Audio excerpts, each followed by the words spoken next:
Assalamualaikum warahmatullahi wabarakatuh. Semangat belajar anak-anak. Hari ini kita akan belajar mengenai pertumbuhan perkembangbiakan hewan dan pembagian ya. Nah, kalian bisa ikuti dengan baik atau memutar video ini secara berulang supaya materinya paham ya. Selamat belajar dan semangat belajar. Nah, yang pertama kita akan membahas tentang perkembangbiakan tanaman. Nah, ini ada berbagai macam tanaman. Nah, perkembangbiakan tanaman ini dibagi menjadi perkembangbiakan alami dan perkembangbiakan buatan. Nah, tanaman di sekitar kita itu selain menghasilkan makanan untuk kita, juga menghasilkan oksigen yang kita hirup sebagai udara untuk kita bernafas ya. Nah, ini banyak tanamannya. Ada perkembangbiakan alami. Alami itu tanpa bantuan ya, tanpa bantuan manusia. Nah, sedangkan yang buatan itu dengan bantuan manusia. Kita akan pelajari satu persatu ya. Nah, yang pertama perkembangbiakan alami. Nah, ada contohnya biji ya, semangka. Lalu ada lagi selanjutnya tunas ya, bisa cocor bebek itu tunas daun. Ada yang pohon pisang ya, pohon pisang juga tunas. Lanjut lagi umbi ya, umbi-umbian. Ini umbi-umbian banyak. Nah, ada singkong, ada kentang ya, ada umbi batang, umbi akar. Nanti kalian belajar di kelas 4, kelas 5. Lalu ada spora ya, jamur ini nak. Nah, ini contohnya tanaman paku-pakuan ya. Contohnya di situ tanaman paku-pakuan itu dari spora atau jamur. Lanjut ke perkembangbiakan buatan. Nah, perkembangbiakan buatan ini contohnya mencangkok.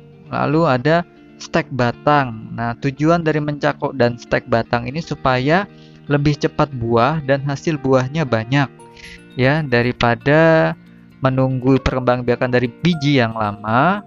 Di stek atau dicangkok itu lebih cepat dan lebih banyak menghasilkan. Nah, ini contoh proses ya. Semangka.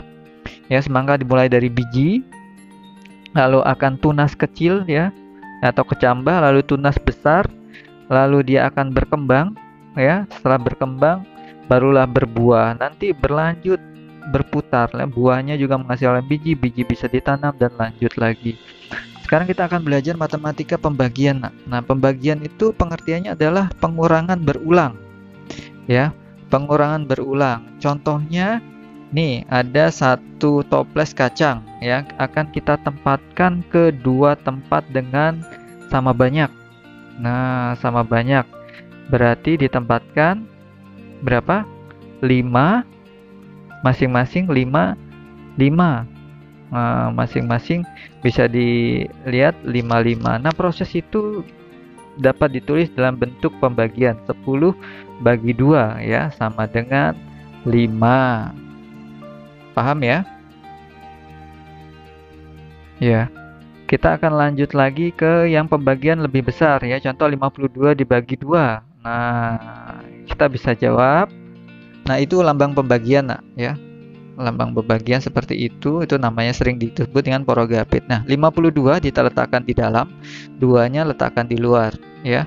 Pertama-tama kita akan bagi atau kurangi yang 2 dan 5. Nah, berapa kali berapa dapatnya 5? Minimal mendekati ya, dikali 2 misalnya.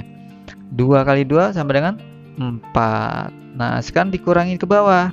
5 dikurang 4, 1. Nah, bisa nggak 2 dikali berapa dapatnya 1? Nggak bisa kan? Turunlah 2 ke bawah. Nah, sekarang ada 12. 2 kali berapa dapatnya 12? Ya, pintar, kali 6 ya. 2 kali 6, 12. 12 dikurang 12. 2 kurang 2, 0. 1 kurang 1, 0. Ya, hasilnya 0. Jadi 52 dibagi 2 sama dengan 26.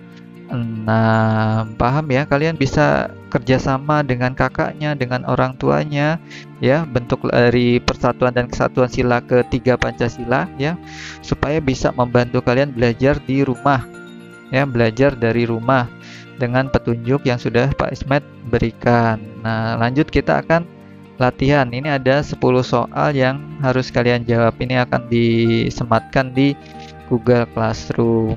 Oke?